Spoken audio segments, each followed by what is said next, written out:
یەکەم هەواڵمان ئێمە لە نێو هونەری کوردیدا هونەرمەندی زۆر گەورەمان هەیە، هونەرمەندی زۆر ناساومان هەبووە، بەڵام بەداخەوە کە ژیان ڕێگەی پێنەداونەوەی کە لەگەڵمانە بمێننەوە لەوەی کە لەو بەرهەمە جوانانەی کە هەیەیانە زیاترمان پێشکەش بکەن، بەڵام کۆمەڵە هونەرمەندێکمان هەیە بەرهەمی ئەوەندە جوانیان هەیە نەوە دوایینەوە ئەم بەرهەمانیان ئەمێنێتەوە. هەمیشە ئێمە دووبارە گوێ لەو بەرهەمانە ئاگرینەوە. هونەرمەندی کۆچکردووم مەرجە فەریقی کە 20 ساڵ تێپەڕ دەبێت بە سەر کۆچی دوایی، هەر بم یادی کۆچی دوایی هونەرمەندی گەورە مەرجە فەریقی هەموو ساڵێک کورسات کۆمەڵێک بابەت ساز ئەکات. ئەم ساڵ کۆنسێرتێکی تایبەتی ساز کردووە کە سبەینێ کۆنسێرتەکە بەڕێوە دەچێت لە یادی کۆچکردنی هونەرمەندی گەورە مەرجە فەریقی. هاوکارمان ڕەوەند راپۆرتێکی بۆ ئێمە ئامادە کردووە لەسەر ئامادەکاریەکان بۆ ئەو کۆنسێرتەی کە سبەینێ بەڕێوە دەچێت.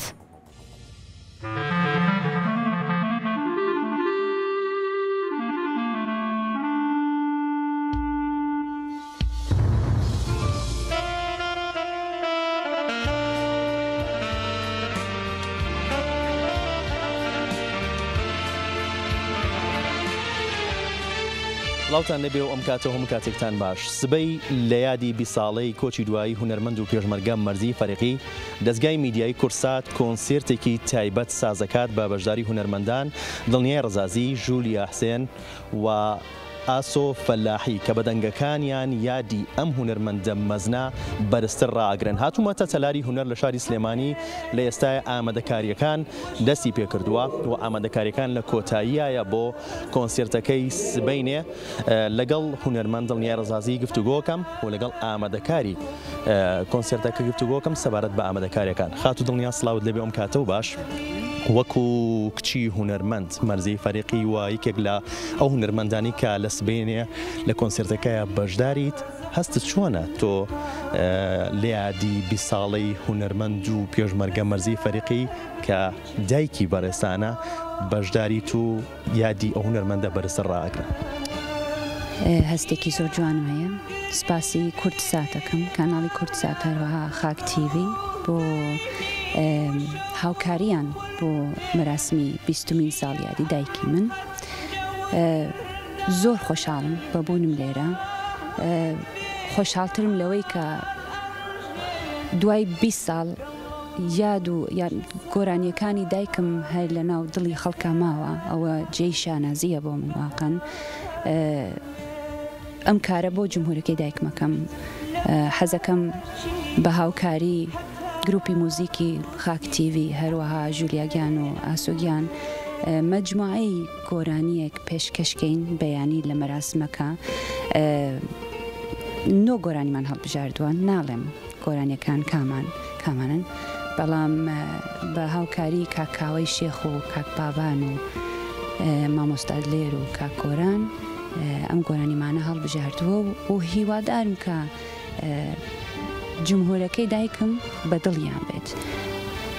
دەستخۆش چۆن بانگی ئاشقانی دەنگی دایکت، دەنگی خاتوونی هونەرمەند خاتوو مەرجەی فەریقیەکەی سبەینێ لە کۆنسێرتەکە ئامادە بە؟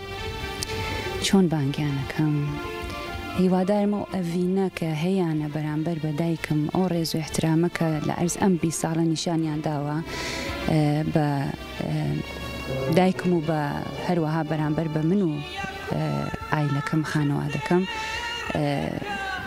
هۆکار بێت کە بتوانن بەیانی بێن بۆ ئەم مەراسمە.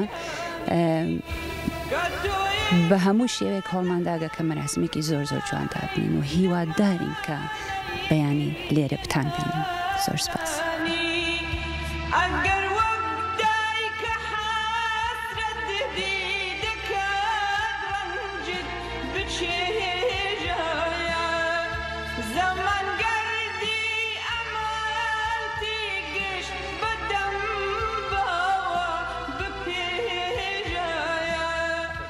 کاک بابان سڵاوت دەبێم کاتە و باش. میوزیسیان و سەرۆکی گروپەکە و ڕێخەری کۆنسێرتەکە باسێکی ئامادەکاریەکانی کۆنسێرتەکەی سبەینێمان بۆ بکەی بە شوێ گەشتووە.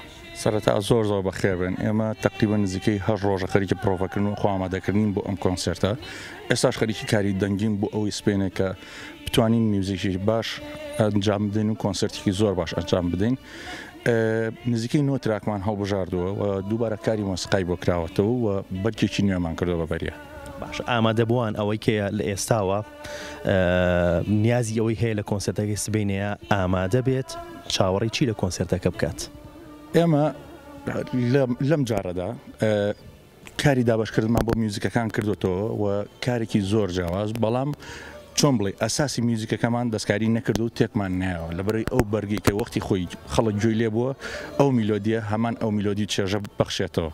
بەس کاری ئەوەمان کردووە کە ڕەنگێکی جوان بینەوە بە تراکەکە و مۆدێرنتریکەین. خەت و دڵنیا وەکو کچی هونەرمەند مەرزەی فەرەقی بەشدارە لە کۆنسرتەکەی سبەینەیە و لەگەڵ دوو هونەرمەندی دیکە تایبەتمەندی دەنگیان لە چیدایە کە هەڵبژێراون گۆرانەکانی هونەرمەند مەرزەی فەرەقی لە کۆنسرتەکەیە بڵێنەوە؟ بەڵێ ئێمە لەگەڵ خات و دڵنیایە پێشتر کە قسەمان لەگەڵاکردن وە تراکەکانمان جۆلێ بوو پێشتر لە دەنگی ئەم دوو هونەرمەندە و زانیمان کە ئەتوان بە تەواتی ئەدای بکەن و شێوازی خۆی بتوان بڵێنەوە بۆی هەڵمان بژاردن ئەم دوو هونەرمەندە.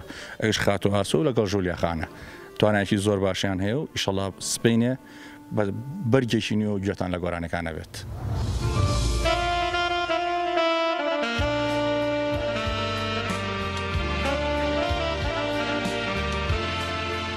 سبەی ئێوارەیەکی پڕ لە جوانی و پڕ لە هونەر چاوەڕێمانەکە دەنگە زیندۆکانی ئەمڕۆ تێکەڵ بە یادگاریە شیرینەکانی دوێنێکات. ئەمەی کە سبەینە ئیبینین تەنیا بۆنەیەکی هونەری نییە و کۆنسێرتێک نییە، بەڵکو ڕێزگرتنە یان بەرزڕاگرتنی هونەر و میراتی گەلەکەمانە.